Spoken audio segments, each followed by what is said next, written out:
Hi everyone, it's Tammy Sharrow, and this narrated PowerPoint is going to be the first in the series of 3 classes that we're going to focus on qualitative research. So today is really an introduction to qualitative research and some of the main types of qualitative research.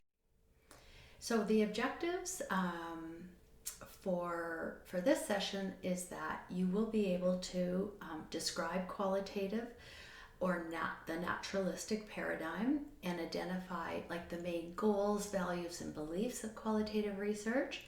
You're going to be able to define or recognize basic qualitative research designs used in nursing, and we're going to highlight 5 different designs. And then you'll be able to link each research design to kind of its philosophical roots and understand qualitative methods of sampling, data collection, and data analysis. Next week, we're going to dive into rigor and the whole appraisal process around qualitative research. So bringing back this continuum of research and methods, I think this was introduced in maybe the first class. And at the top, we're looking at the different paradigms. So we've been looking at the received view, the positivistic paradigm, the etic or outsider perspective in relation to quantitative methods. And we looked at the 3 types of quantitative research. And within those fields, our goal is to explain or predict and often to look at cause and effect. Now we're going to move to the right side of that continuum and look at what's called the perceived view or the naturalistic paradigm or the emic or insider perspective. And we're going to look at 5 different types of qualitative research.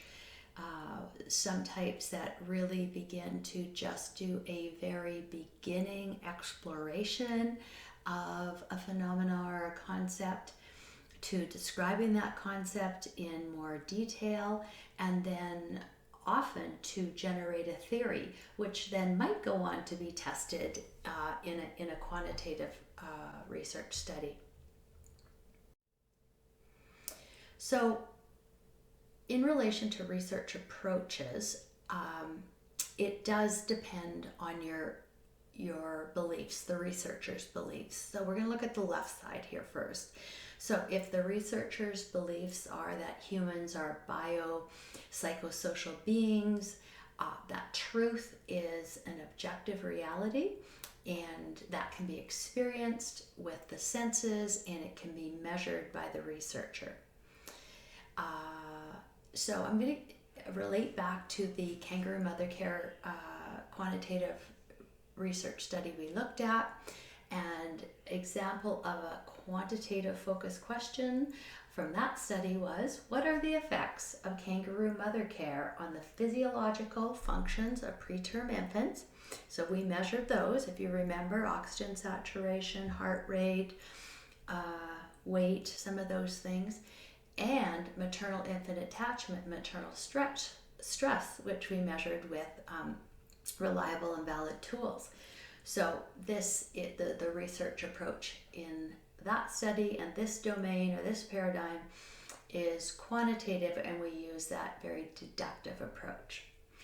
On the flip side, on this qualitative or inductive approach, the researcher believes that human beings are very complex, and as human beings, we attribute unique meaning to our life experiences or our life situations, and that the truth is the individual sort of subjective expression of reality. So it's whatever is perceived by the individual or the participant and shared with the researcher.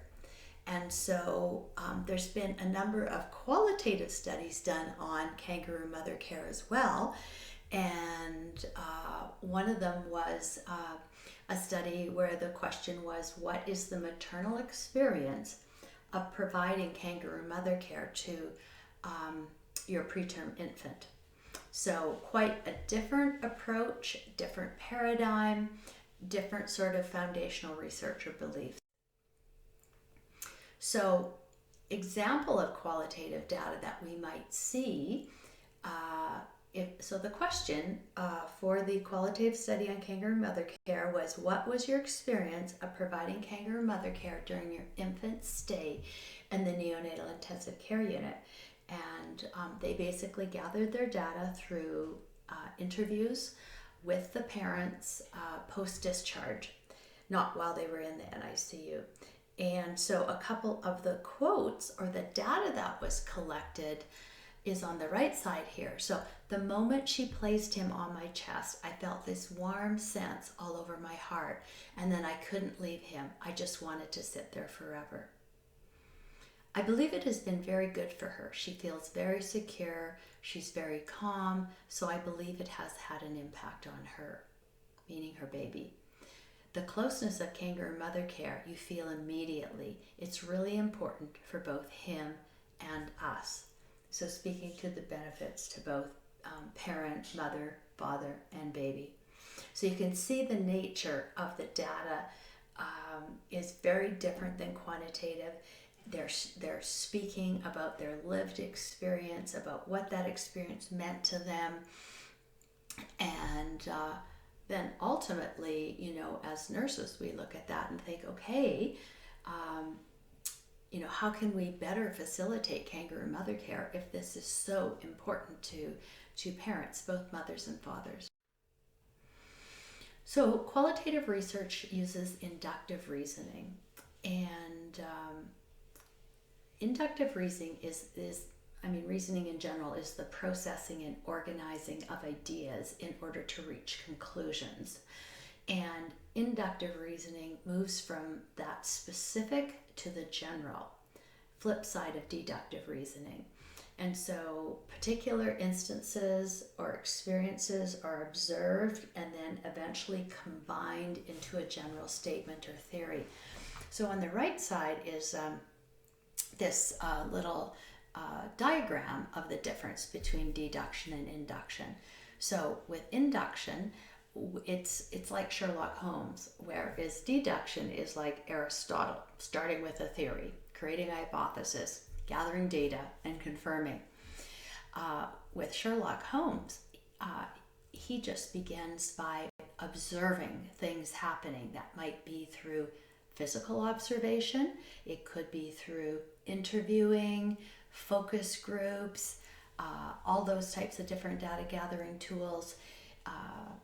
It might be through journaling, it could be through photos, and then you begin to identify a pattern or a theme. And then we might go on to generate a hypothesis and a theory in relation to that experience. So just again, another little diagram of this inductive reasoning process, moving from observation to pattern to tentative hypothesis to a theory. And if we go back to that continuum of research methods, the final qualitative research method grounded theory actually does produce a theory at the end of the study, some sort of framework or model that then we could go on to test in a quantitative research study. So moving from quantitative to qualitative is really a transition in languages. We are moving from numbers to mathematical computations, to statistics, and we begin to look at words and interpret those words to create meaning. So let's review some of the fundamental values of qualitative research. So it aims for that description, understanding, or exploration of some phenomena or concept or life experience. It's a commitment to selecting an approach to research that is appropriate to the research question. So depending on the nature of your question, you want to be choosing a qualitative approach that fits with that. The qualitative researcher places value on the rich details of the context in which the phenomena occurs. So context could be the life experience, the environment, the location, the time, all of those kinds of things.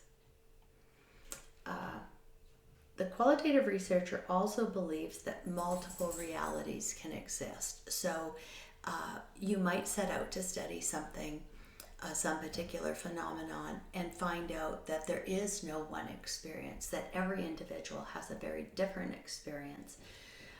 And we accept that, so there isn't only one truth. We have a real commitment to the participant's viewpoint.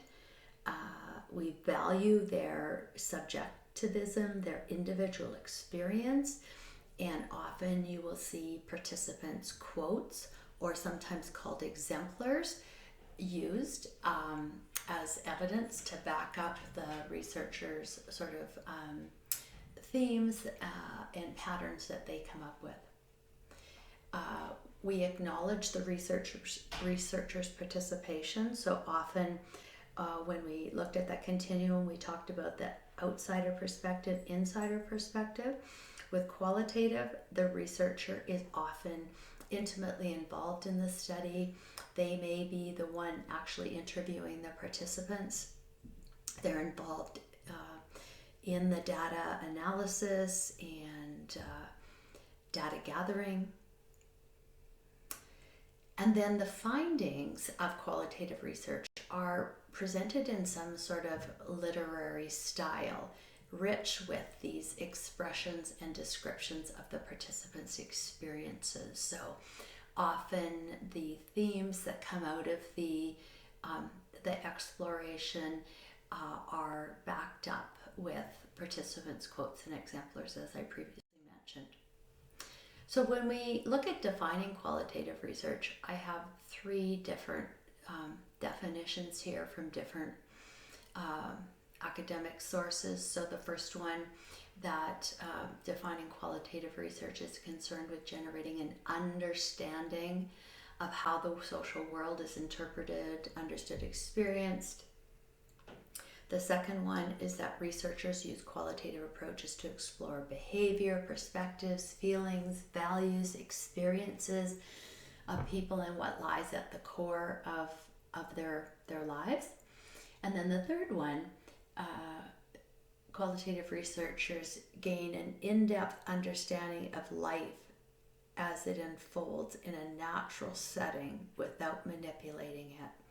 So that one really kind of speaks to me, because that's where it kind of lays out the difference between quantitative and qualitative. So if we look at this, we're seeing the focus to be on understanding, exploring behavior, perspectives, feelings, experiences, those kinds of things. So when do we choose to use qualitative research? Well, often one of the first reasons would be when we know very little about a topic. Often we may explore a topic initially with qualitative and then go on to learn more about it and ultimately maybe develop a hypothesis and a theory that we might go on to test in a quantitative study. So it's not surprising if something has virtually been unstudied or studied very minimally, that a really small sample size would be very acceptable. So I'm going to share an experience. There is very, very, very little research done on the parents' experience of feeding their preterm baby post-discharge. And my colleague and I conducted a phenomenological study on this topic. Because there was very little known about it, we actually interviewed 12 sets of parents and obviously analyzed our data, came up with our themes, and we're getting ready to publish that. The other situation might be to understand the field in preparation for further study. So sometimes I'll give you a great example. So they were trying to develop a reliable and valid tool to measure postpartum depression. So a common phenomenon. What is it about the experience of women who have depression postpartum? And so what they did was they conducted qualitative studies to understand that experience, to then be able to develop questions in a quantitative tool to be able to measure that.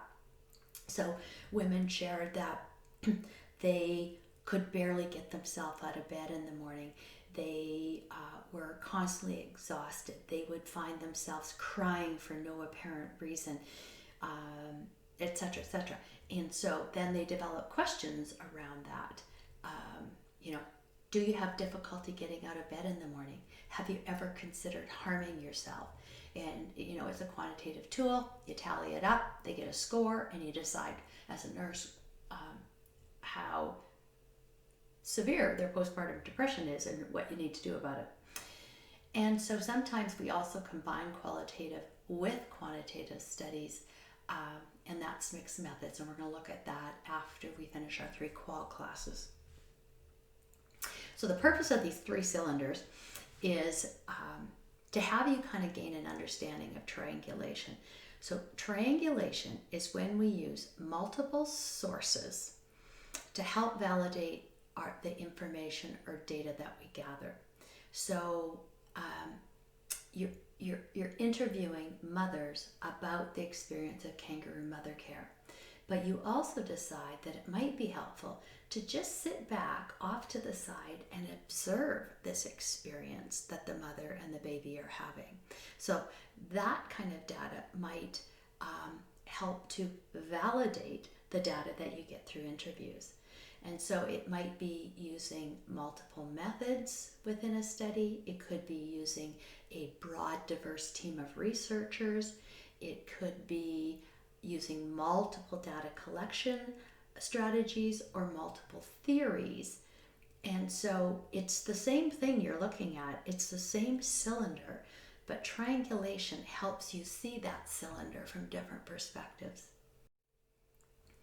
So the 5 types of qualitative methods that we'll explore in this course are phenomenology, participatory action, grounded theory, ethnography, and something we call generic, or sometimes also called descriptive qualitative. And so this type of qualitative research does not declare allegiance to one of the other specific approaches, but it takes a general approach and it follows the tenets or the qualities or the values or the beliefs of qualitative research. It just doesn't hook itself into one of the other 4 methodologies. So let's look at each one of these individually in a bit. I'm just going to dive into a couple other things first. So sampling and qualitative research. Our goal, our aim is always to generate a sample which is going to allow us to explore that whatever the particular phenomena or social process of interest is. So we want to be able to find a sample that's going to be able to give us the best data to meet our research purpose. The technique that we use in sampling, it's selective of the most productive sample, as I mentioned, to be able to answer the research question. And it also sometimes involves ongoing interpretation of data, will indicate who needs to be approached next. So sometimes the sample size, we might have a ballpark figure of the sample size at the beginning, but that could ebb and flow over the course of our study. If after interviewing 10 people, we are getting no new data, we might consider our data saturated and we might stop our study. Alternatively, we might find that, we interview 3 people and they've opened up a whole new viewpoint or idea or avenue that we hadn't thought about exploring. And so we might look specifically for participants for our sample that could fill that gap. And as I mentioned, the size is really the size that adequately answers the question. We always aim for data saturation. So we've interviewed, we've looked at the interview transcripts, and we're not seeing anything new come out. It's just a repeat of what we've already learned. We call that data saturation, and we would stop at that time. And sometimes the size of the sample depends on available time and resources. Money. So, you need to be able to interview individuals, transcribe the interviews, analyze the interviews, and that type of thing. So sometimes it's a little bit more cumbersome than quantitative research. And so sometimes our sample size will be dictated by that. I'm going to hit on three main types of sampling. So the first is purposive, and this is very, very, very common in qualitative research. So obviously, we're setting out to study the lived experience of a woman who's diagnosed with breast cancer. Well, we need to find women who've been diagnosed with breast cancer. So if you look at the little diagram, we have our entire population of women, and we choose all the green women because those are the women who've had an experience being diagnosed with breast cancer. So we purposely go out and find participants that are going to be able to answer our research question. Snowball research is when you have participants actually identify other potential participants. So you can see in the little diagram, we start with our first participant, and that one suggests two other participants. One of those then goes on to suggest two others, and on and on. And so this is not uncommon for this to be used when you're studying, when you're studying something that people might not just be waving their arms. Oh yeah, I'm a heroin drug user, or I'm a street prostitute, or I have HIV. And so when we're studying things that are a little bit more, how do I describe it? Something that you might have more challenge finding participants around. This is a good strategy to use. There was an interesting study done on East Hastings Street in Vancouver around heroin drug users, and that's exactly how they generated their sample.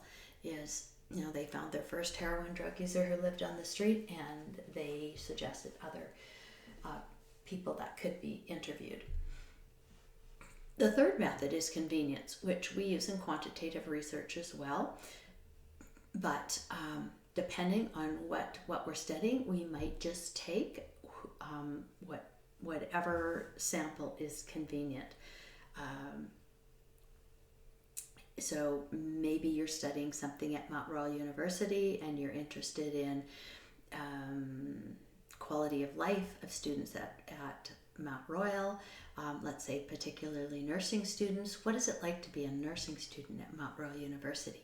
And you just go hang out in the Y Wing and look for people whom you might be able to interview. Some might be male students, some might be right out of high school, some may be mature students, some may be female, but it's taking whoever is convenient.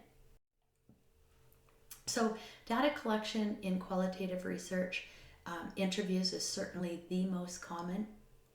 There's sort of three main types. So unstructured would be an interview where you really don't have a structured list of questions. You might have a couple broad, very opening questions like what is the lived experience, or what was it like to feed your premature baby at home, something very broad, and then we kind of let the participant guide the conversation from there. Alternatively, we can have a semi-structured interview, and this is where we actually have a list of questions that the researcher and their team generate, and we would work our way through this list of questions. And the study that we're going to look at around chronic illness in children had a semi-structured interview tool, because when you're interviewing children, that's important, right? And then the last one is this notion of focus groups, where we would gather a group of, typically a nice number is 8 to 10 people, and we would throw a question out and have different people respond. So positive side of focus groups is you're able to gather a lot of data in a short period of time. But the downside is that we always worry about if some of the more vocal people in the group might influence or take over the conversation, or Sally says X and James would have never thought of that, but once Sally says it, he chimes in and agrees or disagrees. So having a really strong individual experienced in focus group moderation is important. Other ways we collect data might be through journaling or diaries, written stories. There's been some interesting studies done using drawings, photo, art, and sometimes we do just visual observation. And we're going to look at a couple of studies that utilize that. And then once we've got all our data together, how do we make sense of it? So often, as you can see here, the researcher might be faced with hundreds and hundreds and hundreds of pages of interview transcripts. So typically interviews are recorded, they're audio recorded, they're then transcribed verbatim by a transcription service, and then it's those pages of interview summaries that the researcher analyzes. And so how does the researcher summarize and make sense of all these words? And then sometimes we need to think about if we've also included some observation or another data collection strategy, how do we put that all together to come up with our patterns or our themes? So a little bit about data analysis. One of the things we need to be aware of first off is something called familiarization, and this is an important skill. We might do readings, watching, and or listening during our interview process. Another thing is called bracketing, and bracketing is where because the researchers are so embedded in the process, they actually have to sort of sit down and discuss if they have any kind of preconceived notions about what they predict the people are going to say, the findings are going to be, the outcomes, and they need to kind of set that aside. So for Karen and I, going into homes and interviewing parents of premature babies, we already knew that they were struggling at home.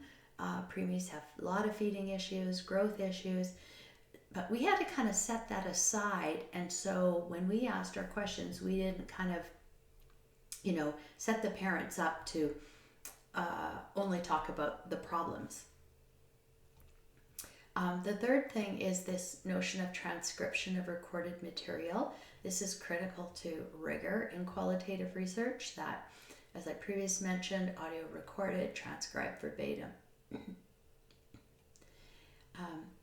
Then you need to somehow organize that data. And historically, we often would print off interview transcripts and we'd be reading them over, and we'd have a pack of colored highlighters. And every time we saw something that related to stress, it would be highlighted in yellow. And every time we saw something that related to hope, it'd be highlighted in pink. And you'd go through this process of trying to look for chunks of concepts and how they, related to one another. It's also important that the data is made anonymous or de-identified. So at this point, the recorded transcript would be given a research number, so it could never be attached to the individual who provided it. And then this notion of coding and identification of themes. So poring through the research transcripts, or the observational data that you included, the the written stories, the diaries, whatever, and looking for codes, words that constantly appear that might be related to a particular concept or theme. And then we go on to identify those themes in relation to that. And one thing I would say now is we have software that does complete some of this for us. So it's called In Vivo, and you can actually just load your audio transcripts into the software, and it will actually go through and organize the data, code it, look for common themes and words, and it has actually saved qualitative researchers an exorbitant amount of time. So often during this process, what's really important is that it's not done in isolation. The researcher doesn't just sit there and read the transcripts and come up with some themes on their own. It's usually done by a team. There's coding, and then there might be recoding. We might change some categories or concepts. We might explore the relationship between concepts or categories. And then lastly, there's the refinement of the themes and categories with exemplars for support. So we're going to talk a lot about the rigor around this process. It's probably something that's been criticized in qualitative research in the past, and so as a result, qualitative researchers put all these checks and balances in place to eliminate bias during this process. And if we are completing grounded theory, we ultimately go on to develop a theory. So let's look at the 5 types. First off is phenomenology, and it's a mode of inquiry that really aims to understand the lived experience of an individual, the essential structures or essence of a phenomena of an individual's everyday experiences. It originates in philosophy, is its philosophical roots. Edmund Husserl was the founder of phenomenology, and it is characteristically comprised of interviewing individuals to have them share their life experience. And so we purposefully set out to look for individuals who have experienced that phenomenon of interest, and we ask people specifically about their lived experience. There's a link here to a really interesting study done where a researcher wanted to look at the lived experience of having multiple sclerosis. So check it out in just the PowerPoint slides only, and I'll give you a good example of phenomenological research. And another example I've listed here in red was a phenomenological exploration of the lived experience of receiving a cancer diagnosis. And basically, they just interviewed individuals about that and then came up with some themes and ideas and beliefs and around that process. Of course, that impacts us as healthcare professionals when we think about that lived experience in how we deliver a cancer diagnosis, how people process that, how they go on to cope with that. Another type of qual research is ethnography. So the actual word ethnography means portrait of a people, and ethnography is explorative, and it's something where we really seek to learn about a specific culture of people. It has its origins in anthropology, and Margaret Mead was one of the founders of ethnography. And I love this statement by her: what people say and what people do and what people say they do are entirely different things. And so this is part of the focus of this exploration of a particular culture. So the one thing is that we don't want to think of culture as ethnicity only or race.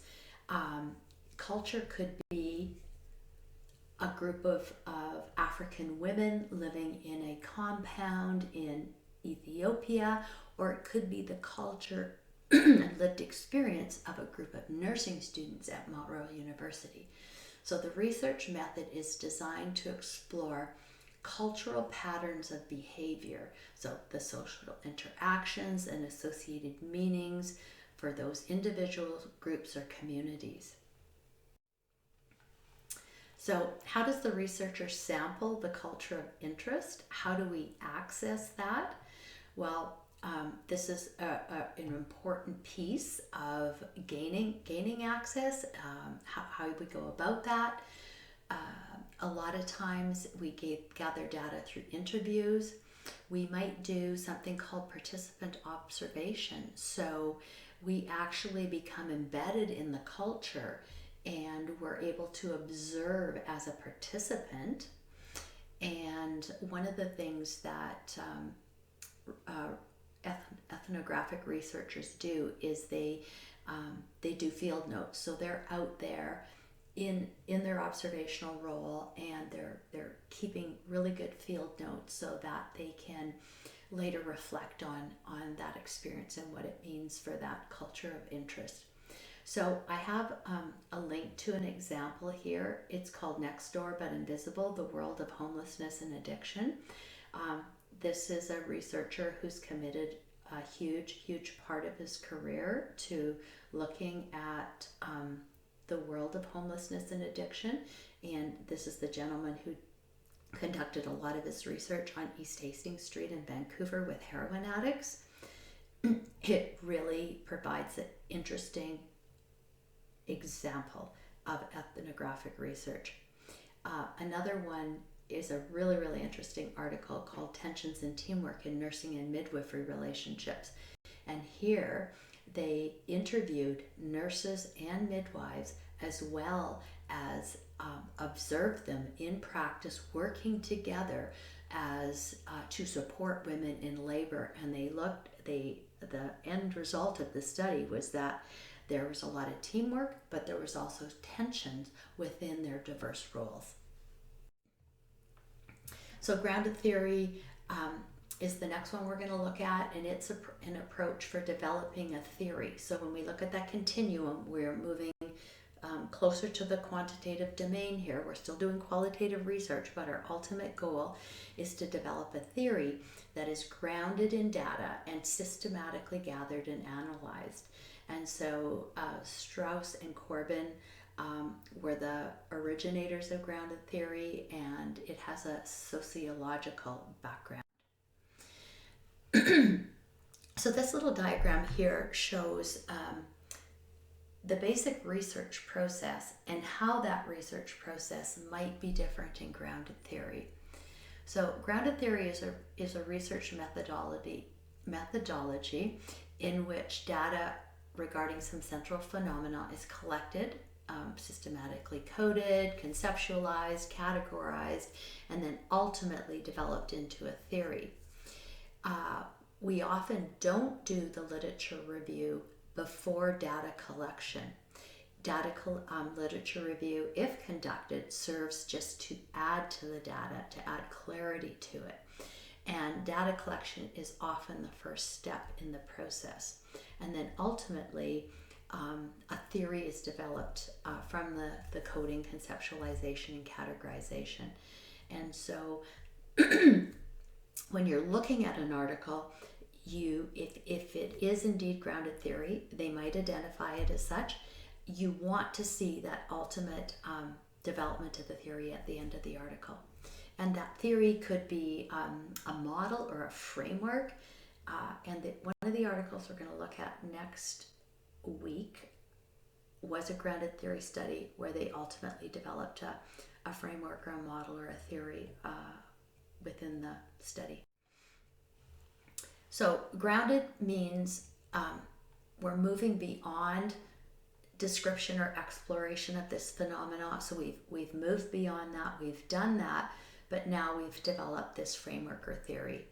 And what it does is it identifies the key concepts and often the relationship between them and how they integrate. The study we're going to look at next week is about street youth's experience receiving health care in the ER department. And ultimately, they looked at all the concepts in relation to that and went on to develop a theory about what that experience is like and how the role of the healthcare professional and how that could all be improved upon. So grounded theory often focuses on a particular process related to illness, situational challenges, or some developmental transitions. So a little bit different approach to sampling in grounded theory, and it's called theoretical sampling. And this is where we carefully assess the participants and then analyze their data. So the preliminary results help to inform other information that we might need to collect, like what other rich data do we need to try and have access to. And so that ultimately means what other people do we need to add to our sample or interview to be able to build on this information we're gathering and this theory development. So it begins at the point of initial analysis. So we wouldn't interview all our people and then start analyzing. We begin analyzing the transcripts and the interviews right off the bat, and then those inform the next people we might want to interview. And ultimately, once we hit data saturation, our sample is complete. So initial analysis provides direction to future sampling. That's called theoretical sampling. We'd like to see that stated some way in a study if they're claiming to have done grounded theory. Okay, another thing that you might hear in a grounded theory study is this notion of constant comparison, because we begin analyzing right away and we are constantly going back between what we're currently analyzing and what we previously analyzed, and we're constantly comparing back and forth between the data and the transcripts or the observational data, whatever we collected, as we move closer to creating our theory. And so it only stops when no new information is found. The data is what we call saturated. The category, the process has been fully described, and ultimately the links between the categories is firmly established, and ultimately a theory is created. So there's a little video I included here on grounded theory. It's a guy who has a lot of great YouTubes on the research in general. He talks a little bit fast, but it does have good information in it. And I included this little picture because I thought it was such a good visual of how grounded theory might look. And so here we have all our Lego blocks, all our data that we gather. But what grounded theory allows us to do is to put those data bits into some sort of a little configuration, a theory, a model, a framework. And was a great article published that looked at adolescents with anorexia nervosa, and they used a grounded theory approach to ultimately develop a theory, a framework, or a model as to how nurses could work best in providing effective care to these adolescents. I think we're getting to the last couple here. I see the time's 45 minutes already, holy moly. Participatory action research. I do want to start by saying that sometimes we use this in quant research too, but it is a prevalent modality in qual research. And this is where PAR research involves investigating an identified issue or area of concern. And usually this is brought forth by a group of interested people. So there might be a community that is experiencing a particular health issue or area of concern. They identify it, they bring it forth, and the participants actually partner with the researcher in planning and conducting the research. So the participants are actually considered co-researchers. And this can be really helpful in vulnerable populations because sometimes vulnerable populations are maybe skeptical about researchers, they might be untrusting. And so when you can actually involve participants in the planning and conducting of the research, may be helpful in gathering data, finding participants to sample, etc. It can be a really effective approach. And the key objective of PAR research is that the ultimate outcome is to produce an action that is directly used to make improvements and solve whatever this identified issue or area of concern was. And it could be through education, funding, socio-political action, whatever. So an example was, there's an interesting, STIs, there was a high prevalence of STIs in young Indigenous Australians. And they identified this as a concern, and they wanted to be able to do something about it and ultimately come up with some sort of health education or practices to reduce this occurrence.